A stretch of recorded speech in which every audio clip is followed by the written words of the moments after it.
이 빌립보서를 쓸 당시에 바울은 이 로마 감옥에 갇혀 있었던 그런 때였습니다. 하루 종일 24시간 쇠사슬에 묶여서 로마 군인들의 감시를 받고 있었던 그런 환경 속에서 이 빌립보서를 쓰게 되는데, 이 마지막 부분에 이렇게 사장에 와서 바울은 빌립보 교회 교인들에게 놀라운 말씀을 지고 하고 있습니다.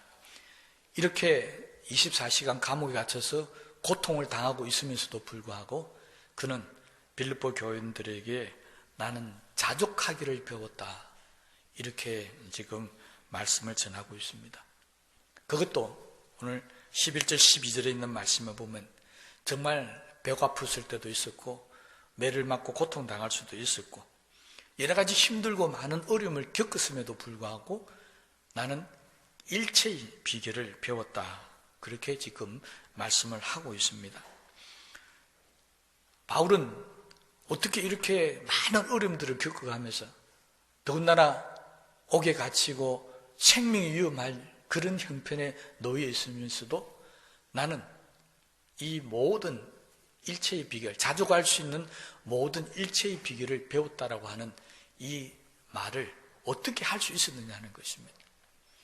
여러분, 요즘 얼마나 우리가 질병이나 경제적인 것이나 많은 어려움 속에 있습니까?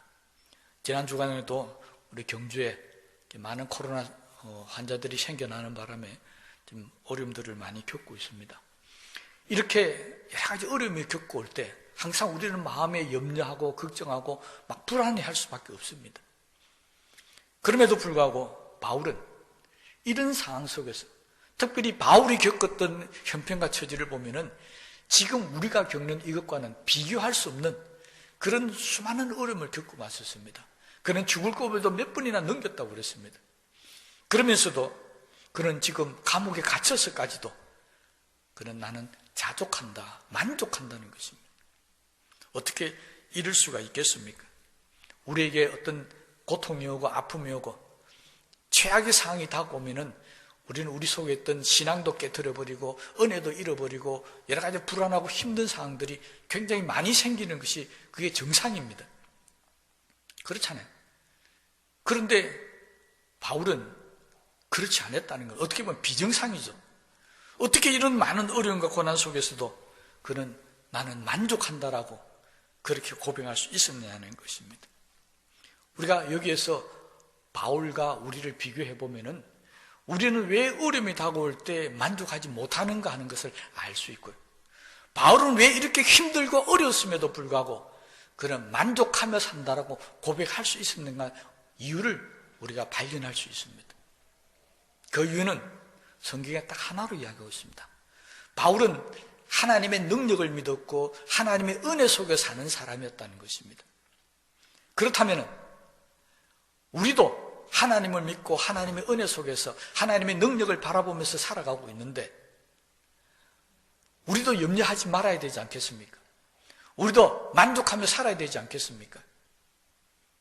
그런데 우리는 그렇지 못한 경우들이 더 많이 있다는 것입니다. 그렇다면 이유는 어디 있을까요? 똑같이 하나님을 믿고 똑같이 신앙생활을 하고 있는데 바울은 우리보다 더 어렵고 힘든 상황 가운데서도 만족하며 살 수 있었고 우리는 왜 그렇게 안 되느냐라고 하는 것을 비교해 볼 때 차이는 딱 하나밖에 없습니다. 바울이 받았던 그 하나님의 은혜를, 그 하나님의 능력을 우리는 못 받고 있다는 것입니다. 만약 바울처럼 똑같은 은혜를 우리가 받았다면 우리도 이겨나갈 수 있을 것이고 우리도 얼마든지 감사하고 만족할 수 있을 겁니다. 그런데 우리는 하나님을 믿고 있으면서도 바울이 받았던 은혜, 바울이 가지고 있던 그 하나님의 능력을 같이 못 가지고 있다는 것입니다. 여러분, 바울과 비교해서 정말 우리가 바울이 비교하면 조족지혈이라 하잖아요. 감히 따라가지도 못합니다. 새발의 피 같은 우리니까 바울하고는 비교하지 마십시다. 그러면 우리끼리 한번 비교해 보십시다. 오늘 우리도 교회 안에서 보면 어떤 사람은 정말 힘들고 어렵게 사는데도 불구하고 늘 찬송하고 감사하고 막 기뻐하며 사는 사람을 볼 수 있습니다. 그런데 어떤 사람은 그게 아닌데 조금만 힘들고 어려워도 못 살겠다 죽겠다 하고 불평하고 원망하는 사람을 우리가 보고 있다는 것입니다. 차이가 뭐겠습니까? 똑같이 신앙생활을 하고 있는데 은혜를 받은 사람과 받지 못한 사람, 아니 더 나아가서 이런 환난과 고난을 이길 수 있는 힘과 능력을 가지고 있는 사람과 가지고 있지 못한 사람의 차이라는 것입니다. 우리는 이 어렵고 힘든 상황을 이길 때 분명하게 기억하셔야 될 것은 내가 하나님의 은혜를 받지 못하고 내가 하나님의 능력을 가지지 못하면 나도 여기에서 넘어지고 쓰러질 수밖에 없다는 것입니다. 그래서 우리는 바울처럼 하나님의 은혜를 받아야 되고 능력을 받아야 합니다. 그래야만이 우리에게 어떤 고난과 어떤 어려움이 오더라도 우리는 이겨나갈 수 있는 힘을 가질 수 있다는 것입니다. 그래서 바울처럼 배가 고파도 감옥에 갇혀도 매를 맞아도 우리는 충분히 이겨나갈 수 있는 그런 힘을 가질 수 있게 되는 것입니다. 이것을 우리가 바라고 믿어야 합니다. 여러분, 하나님께서 우리에게 힘을 주시고 은혜를 주실 때는 크게 두 가지 방법으로 우리에게 나타나고 있습니다. 하나는 기적입니다. 이 기적이라고 하는 것은 우리가 도무지 할 수 없을 때, 인간의 힘과 능력으로 도무지 할 수 없을 때 하나님이 우리에게 베풀어 주십니다. 성경에 보면 이런 기적들이 많이 일어나고 있습니다. 홍해가 갈라진 것이라든지 가나 혼인잔치에 물이 포도주가 되었다든지 나인성 가부의 아들이 죽었다가 살아났다든지 이런 모든 것들은 인간의 힘으로는 할 수 없는 것입니다. 초자연적인 현상이고 그리고 아무리 뛰어난 의사라도 죽은 자는 살릴 수 없습니다. 할 수 없는 일들을 하나님께서는 일으켜서 우리에게 나타내게 하실 때 우리는 그것을 기적이다 이렇게 얘기합니다. 이런 기적을 믿는 사람들은 내가 죽을 지경에 놓여도 염려가 안 된다는 것입니다. 왜 그럴까요? 죽어도 살리시는 하나님의 기적을 믿기 때문에 그렇습니다. 내가 가진 것이 다 없어지고 다 떨어져도 가나 혼인잔치처럼 물을 포도주로 만들었으라도 내 부족함을 채워주시는 그 기적이 우리 가운데 나타나는 것을 믿으면 내게 아무리 부족함이 생겨도 어떤 문제가 생겨도 우리는 염려하거나 걱정할 필요가 없다는 것입니다. 바울이 그랬습니다.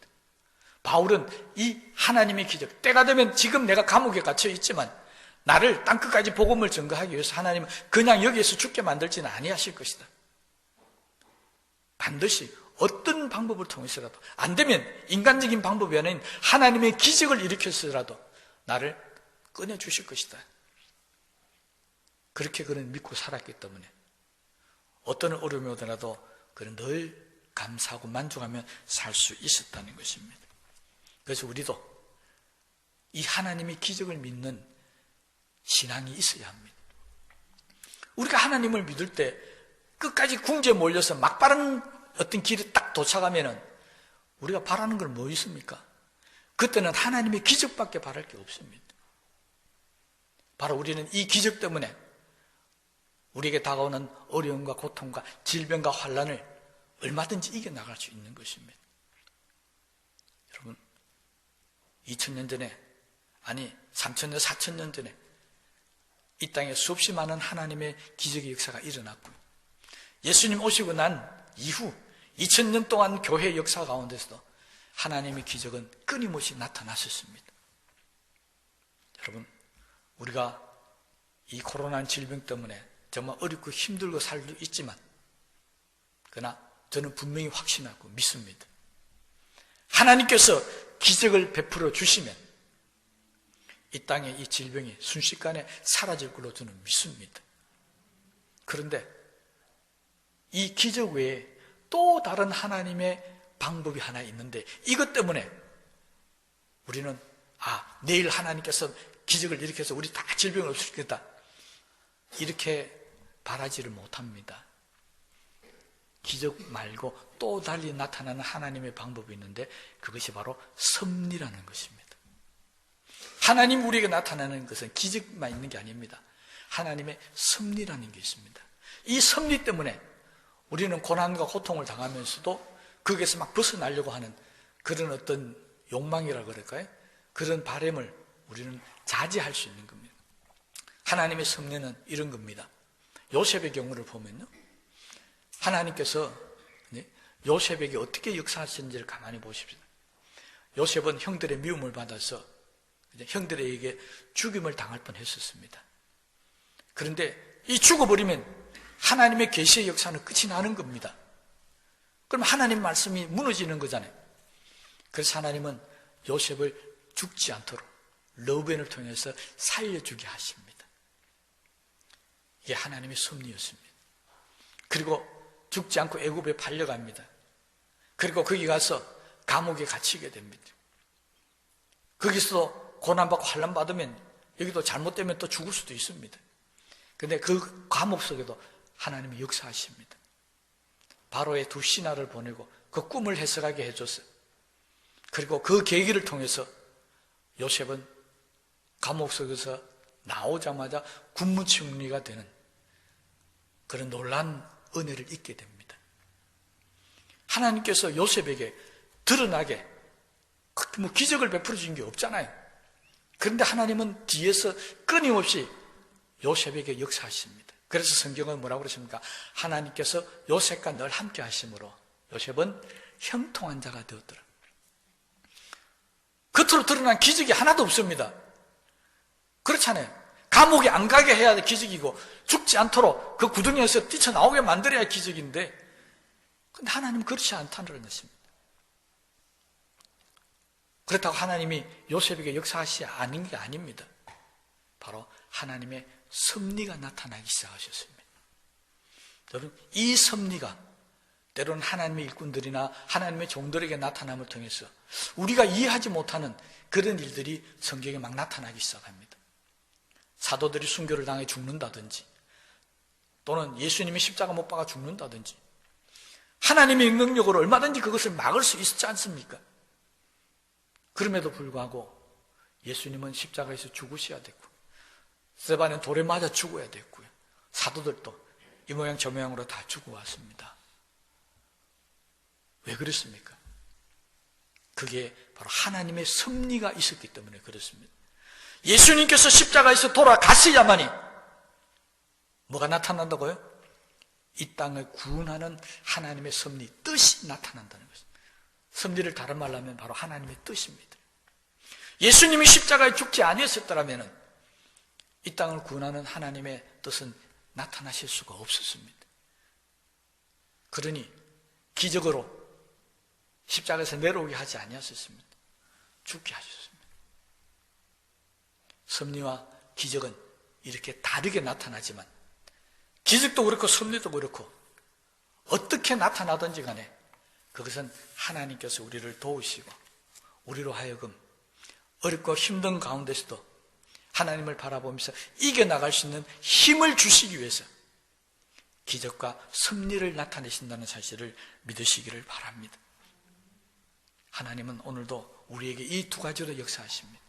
하나님 기적으로 나타나서 우리 가운데 정말 해결하지 못하는 놀라운 문제들을 금방 해결해 주시는가 하면, 하나님의 섭리를 통해서 정말 내가 이해하지 못하지만 고통당하고 아픔을 당하고 힘들이는데 왜 나를 구원 안 해주시는지 모르고 왜 나를 도와주지 않으신지를 모르겠지만, 그러나 때가 되면 하나님께서 그때 나를 그렇게 어렵게 힘들게 만들어 주신 것은 바로 하나님의 뜻이 계셨기 때문이구나 하는 것을 우리가 느낄 수가 있다는 것입니다.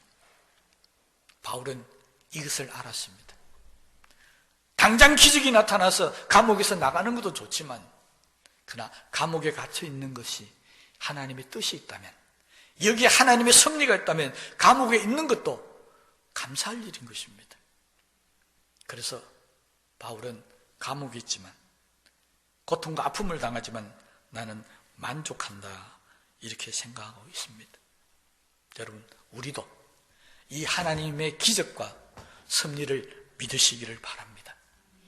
기적이 나타나면 금방 내 문제를 해결해 주셔서 너무 감사한 것이고, 기적이 안 나타나더라도, 내가 지금 어렵고 힘들더라도 하나님은 내 눈에 안 보이지만 나를 유익되게 하기 위해서, 나를 잘되게 하기 위해서 항상 요셉처럼 내 곁에 계시면서 나를 도와주신다는 사실을 믿으시기를 바랍니다. 그러면 우리에게 어떤 고난이 오고 어떤 어려움과 힘든 일이 생겨도 우리는 그 하나님의 기적과 섭리를 바라보면서 얼마든지 이겨나갈 수 있는 그런 힘이 우리 가운데 있게 될 줄로 분명히 믿습니다.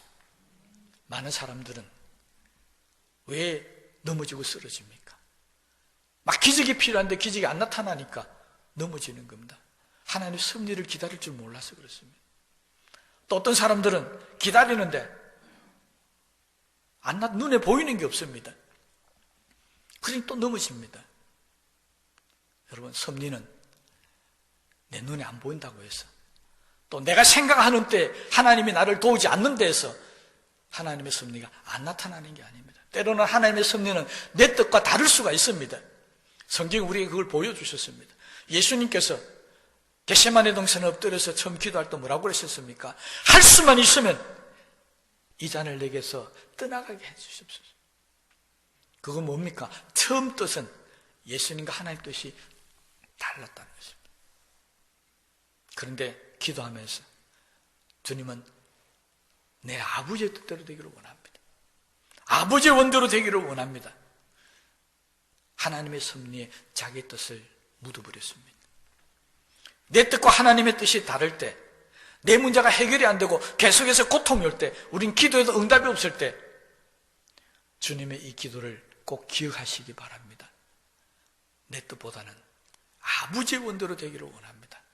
그래서 설사 내가 죽다 할지라도, 내가 이 어려움과 힘든 고통 가운데서 내가 헤어날 수 없다 할지라도, 그러나 아버지의 원대로 되기를 원합니다.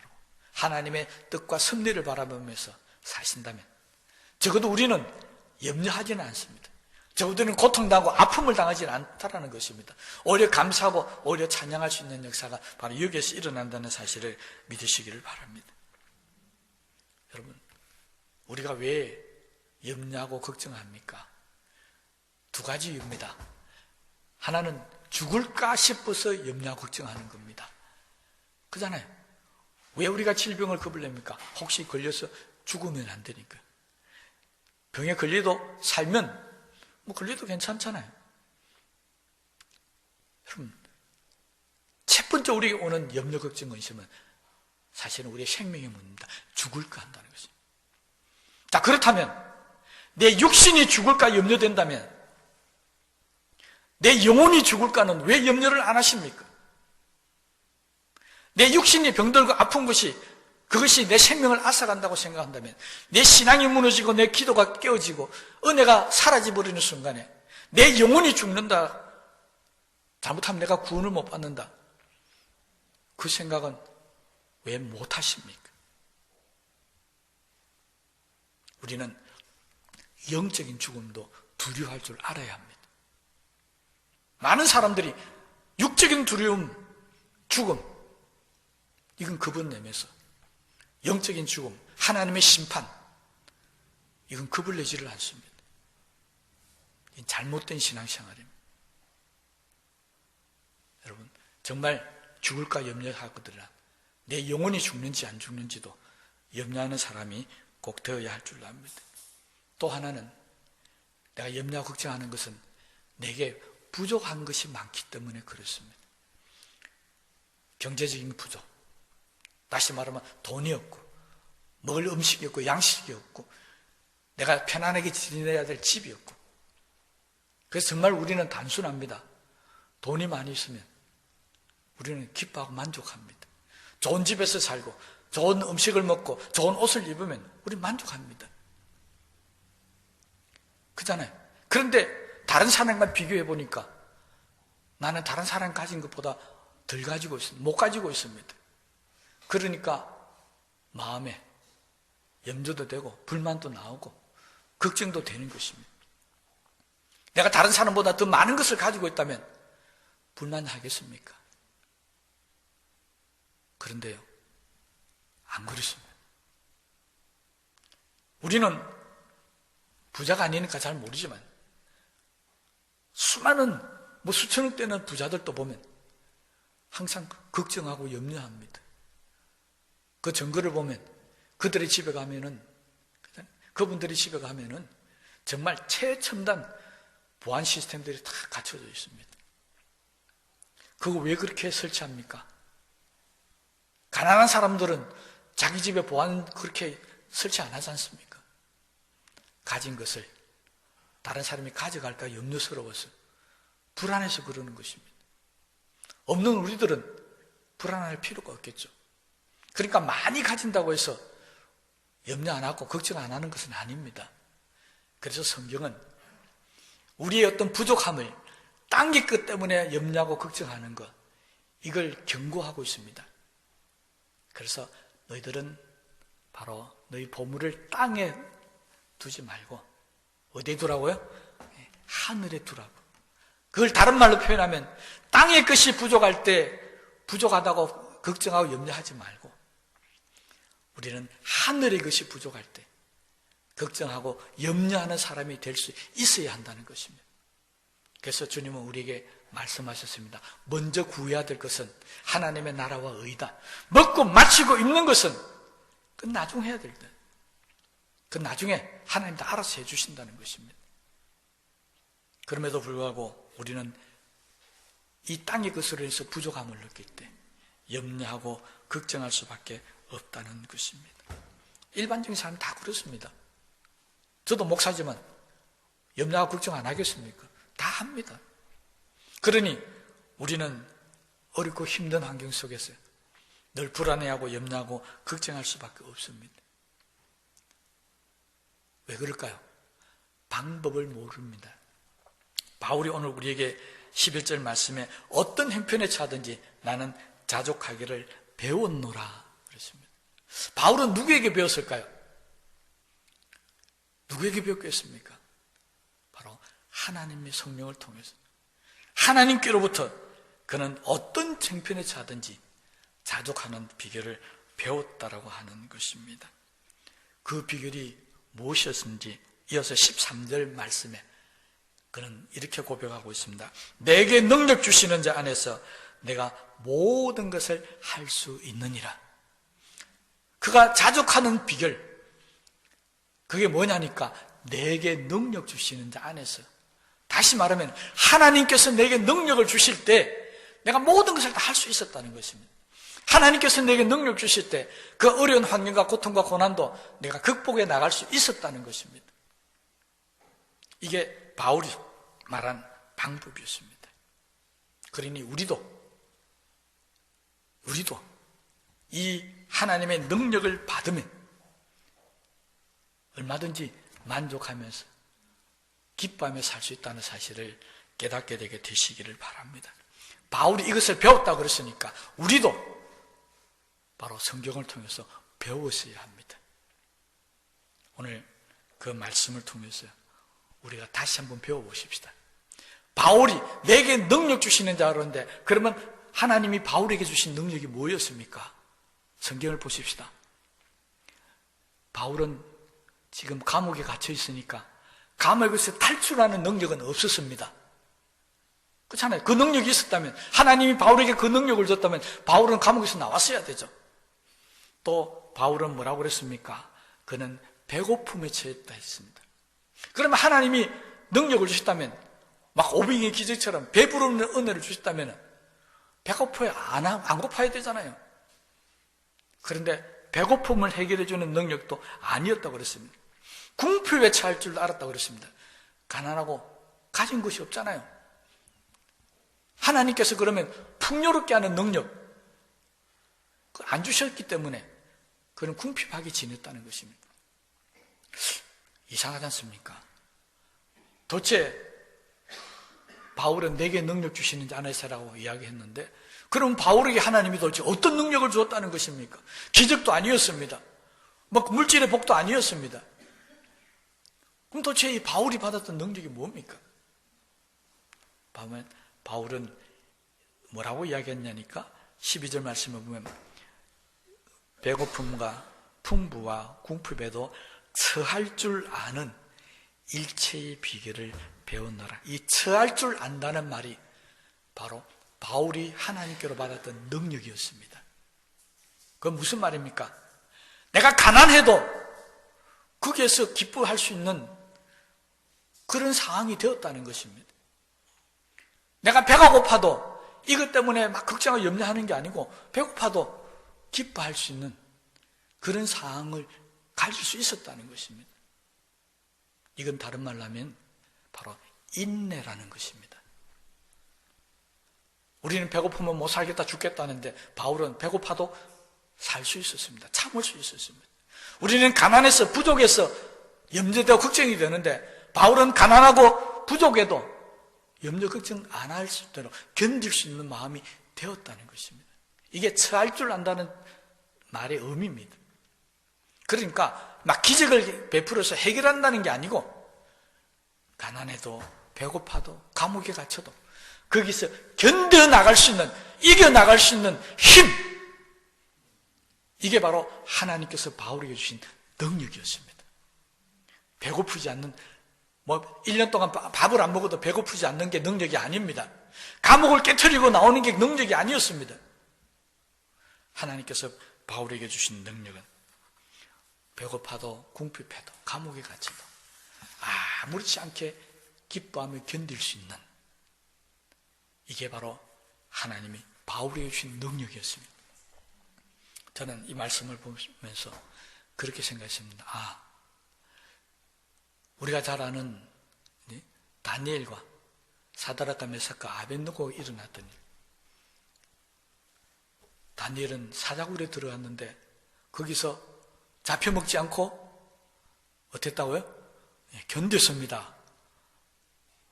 사드락과 메삭과 아벳느고는 풀무불 속에 들어갔는데 타 죽지 않고 견뎠습니다. 그 말씀을 저는 떠올리면서 정말 큰 능력은 불을 꺼버리는 게 아니고요, 사자 입을 찢어버리는 게 아니고, 사자가 달라들도 불이 나를 덮쳐도 거기에서 아무렇지 않게 털끝 하나 상치 않게 빠져나오는 것이 바로 바울이 받았던 하나님의 능력이라는 것을 깨달을 수가 있었습니다. 바울은 이 감옥 속에서도 털끝 하나 상하지 않고 나왔습니다. 우리가 생각하는 하나님의 능력과 지금 바울이 받았던 하나님의 능력은 뭔가 좀 다르다고 하는 사실을 우리가 알 수가 있습니다. 그러므로 우리는 기습만 능력이 아니라, 뭔가 문제가 막 해결되는 것만 능력이 아니라, 여기에서 잘 참고 견디어서 이겨나가는 것도 하나님이 주신 능력이라는 사실을 믿으시기를 바랍니다. 그래서 바울은 바로 그런 능력을 갖고 있었습니다. 그러면 이 능력은 어떻게 오는 겁니까? 바울은 내게 능력 주시는 지 않는데 바울이 가만히 있는데 능력을 주시겠습니까? 오늘 본문에는 없지만 바울은 이런 능력을 갖고 복음을 전하기 위해서 그는 우리에게 말씀했던 당부가 있었죠. 겉면의 말씀이 있습니다. 쉬지 말고 기도하라. 여러분, 하나님의 능력은 기도하는 사람을 통해서 온다는 사실을 믿으시기 바랍니다.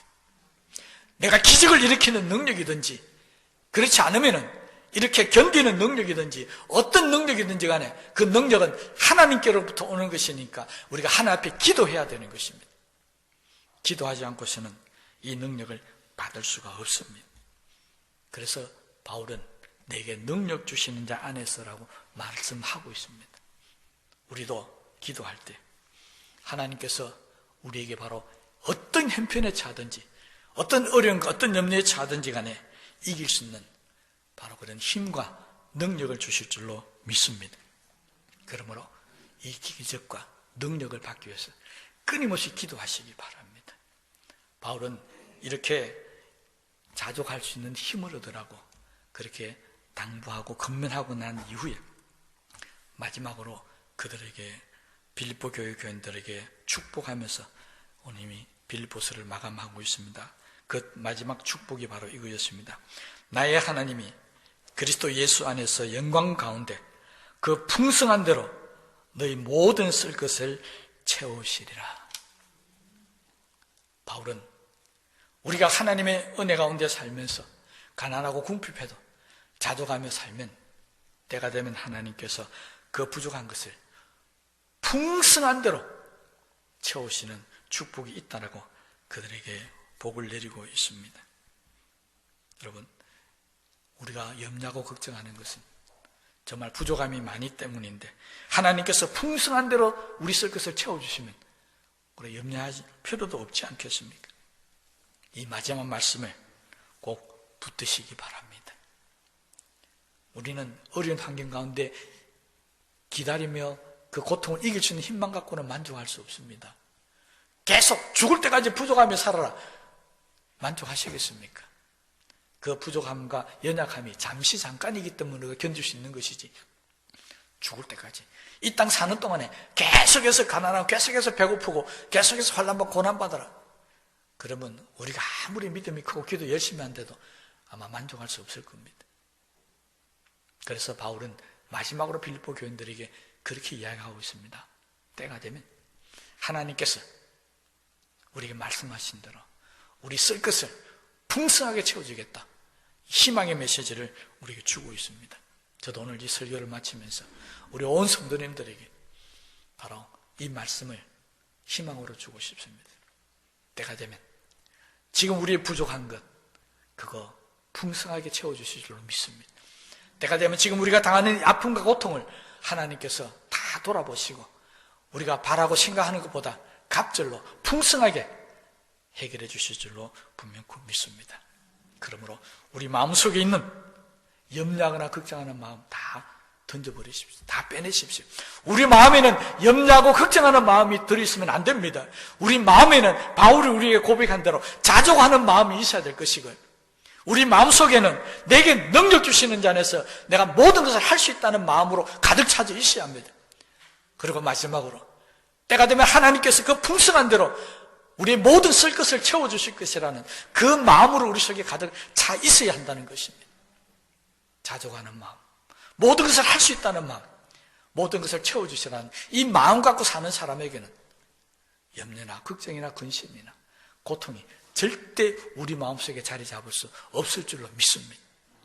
그러므로 오늘 이 시간부터 우리들의 마음에는 이 세 가지 마음을 꼭 가지게 되시기 바랍니다. 첫째는 자족하는 마음입니다. 두 번째는 내게 능력 주시는 자 안에서 내가 모든 것을 할 수 있다는 마음입니다. 세 번째는 풍성한 대로 우리의 모든 쓸 것을 채워주신다는 이 마음입니다. 오늘 이 시간 말씀을 생각하시면서 하나님 나에게 이 마음으로 우리 가슴속에 가득 차고 넘치는 은혜가 있게 해달라고 우리 합심해서 우리 말씀을 생각하시면서 우리 기도하시겠습니다.